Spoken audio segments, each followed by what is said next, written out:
সত্যি সত্যি কুম্ভ মেলা না এলে মানুষ বুঝতে পারতো না, বিশেষ করে যারা জয় শ্রীরাম বলে মসজিদে হামলা চালায়, মুসলিম মহল্লায় গিয়ে লুঙ্গি ড্যান্স করে, সেই সমস্ত দাঙ্গাবাজ হিন্দুরা বুঝতেই পারতো না এই কুম্ভ মেলায় মানুষ যখন বিপদে পড়েছে হিন্দুরা, তখন সাহায্যের হাত বাড়িয়ে দিয়েছেন এলাকার মুসলিমরা। আপনাদের কিছু ভিডিও ক্লিপিংস দেখাবো যেগুলো কোনো গদি মিডিয়া দেখাচ্ছে না।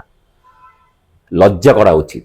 কোথায় আরএসএস, কোথায় হিন্দু মহাসভা, কোথায় বিশ্ব হিন্দু পরিষদ, কোথায় বিজেপি, কোথায় এত টাকা, এত বাজেট, এত কিছু, এত ঢাকঢোল পেটানো, এত মিডিয়া, তারা কোথায়?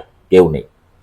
কেউ দেখাচ্ছে না যে মানুষগুলো কিভাবে পদপিষ্ট হয়ে মরেছে, কিভাবে প্রাণ বাঁচিয়ে তারা কোথায় কিভাবে আশ্রয় নিয়েছে, কোনো ব্যবস্থা নেই।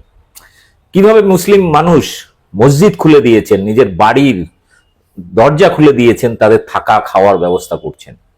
আপনাদের দেখাবো ভিডিও ক্লিপিংস গুলো দেখুন আর ব্যাপক শেয়ার করুন। আর এই মুহূর্তে যোগী, মোদি বা গদি মিডিয়ার কোনো বক্তব্য নেই, কিন্তু আপনাদেরকে সুড়সুড়ি দিয়ে ভোট করানোর জন্য, এই ইভেন্টকে গ্র্যান্ড ইভেন্ট বানানোর জন্য খুব ঢাকঢোল পিটিয়েছিল।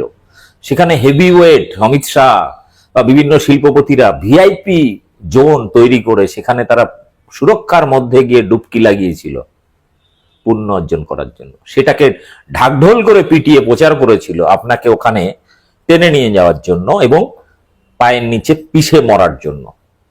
পুণ্য অর্জন।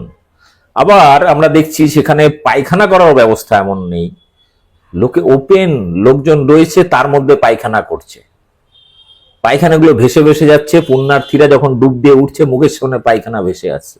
এই নিয়ে আগে একটি ভিডিও আপনাদের জন্য করেছি, ওটা দেখে নেবেন। ওই ভিডিও দেখার পরে যত বড় হিন্দু হোক না কেন সে অন্তত কুম্ভ মেলায় যাবে না। গঙ্গাসাগরে এর আগে আমাদের পশ্চিমবাংলায় গঙ্গাসাগরে যে ব্যবস্থাপনা ছিল সেটা নিয়ে বিভিন্ন মহল থেকে প্রশংসা করেছে, কট্টর বিরোধীরা পর্যন্ত প্রশংসা করেছে, কিন্তু এটা কুম্ভ মেলায় নাকি বিশাল 5 স্টার সুবিধা, এত কিছু হলো।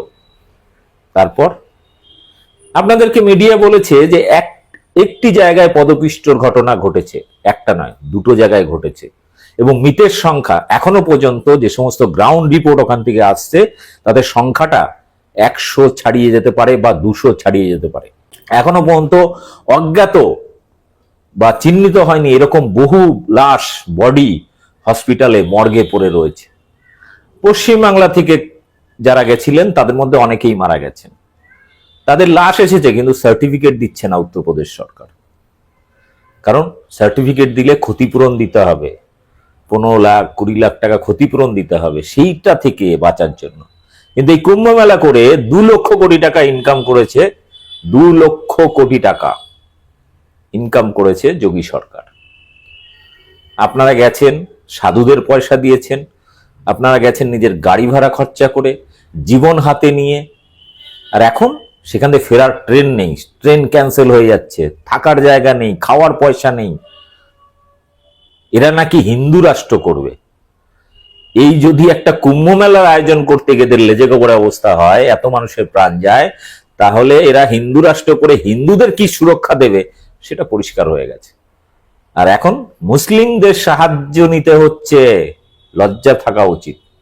দেখুন ভিডিও ক্লিপিংস গুলো, কিভাবে মসজিদ খুলে দিয়েছে, এলাকার মহিলা পুরুষ নির্বিশেষে তাদের পাশে দাঁড়িয়েছে। সেই মানুষগুলো যারা খেতে পাচ্ছে না, থাকার জায়গা নেই, সেই মানুষগুলো, অসহায় মানুষগুলোকে, অসহায় হিন্দু পুণ্যার্থীদের। দেখুন ভিডিও ক্লিপিংস গুলো, পরপর আপনাদের কয়েকটি ক্লিপিংস দেখাচ্ছি, ব্যাপক শেয়ার করুন। আর আমার চ্যানেল বং নিউজ লাইভ সাবস্ক্রাইব করে রাখুন, কাজে লাগবে।